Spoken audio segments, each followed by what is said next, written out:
And third స్టేజ్లో ఏంటంటే ఆ సర్జరీ యొక్క ఎక్స్టెంట్ బాగా పెరగడము, కీమోథెరపీని ముందుగానే ఇచ్చి డిసీజ్ని కంట్రోల్ చేసి తగ్గించి నియో అడ్జువెంట్ కీమోథెరపీ అంటాం.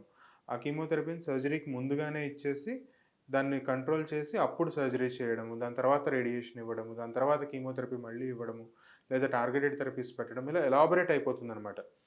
గోటితో పోయిన దాన్ని గొడ్డలిలాగా తెచ్చుకోవడం అంటారు కదా, ఎగ్జాక్ట్లీ అలానే ఉంటుంది క్యాన్సర్ విషయంలో. ప్రీ క్యాన్సరస్ స్టేజ్లో అసలు రిస్క్ ఫ్యాక్టర్స్నే తీసేసామా రాకుండా చూసుకోవచ్చు. మీరు అన్నట్టు స్టేజ్ 1 అసలు స్టేజ్ 0 అంటే రివర్సిబుల్. స్టేజ్ 0 అంటే అది ప్రీ క్యాన్సరస్ కండిషన్ అనమాట. అక్కడ ట్రీట్మెంట్ ఇస్తే క్యాన్సర్గా మారదు అసలు. స్టేజ్ 1 రివర్సిబుల్ అవుతుందా? స్టేజ్ 1 రివర్సిబుల్ ఉండదండి, హైలీ క్యూరబుల్. హైలీ క్యూరబుల్ ఉంటుంది. ఈవెన్ స్టేజ్ 2 కూడా మంచి క్యూర్ రేట్స్ ఉంటాయి.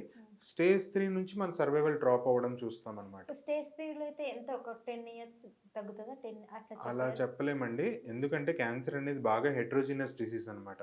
అంటే అన్ని క్యాన్సర్లు ఒకలాగా ఉండవు, అన్ని ఆర్గాన్స్కి వచ్చే క్యాన్సర్ ఒకలాగా ఉండదు. ఈవెన్ ఒక సింగిల్ ఎంటిటీ లైక్ బ్రెస్ట్ క్యాన్సరే తీసుకుంటే దానిలోనే 4-5 రకాలు ఉన్నాయి. సో రకాన్ని బట్టి కూడా మారుతుంది. పేషెంట్ మొత్తం ట్రీట్మెంట్ తీసుకుంటున్నారా లేదా అన్న దాని మీద కూడా డిపెండ్ అయి ఉంటుంది. కొన్ని ట్రీట్మెంట్స్ చాలా కష్టంగా ఉంటాయి, కొన్ని చాలా ఎక్స్పెన్సివ్గా ఉంటాయి.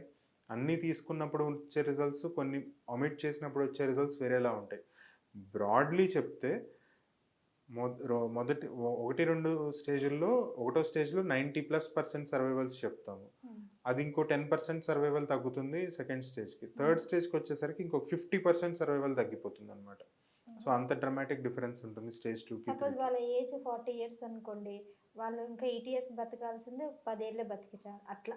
అలా చెప్పడం అనేది ప్యూర్ ప్రిడిక్షన్ అవుతుందండి. స్టడీస్ అలా ఉండవు. జనరల్లీ మాకు ఎలా డేటా తెలుస్తుంది, 100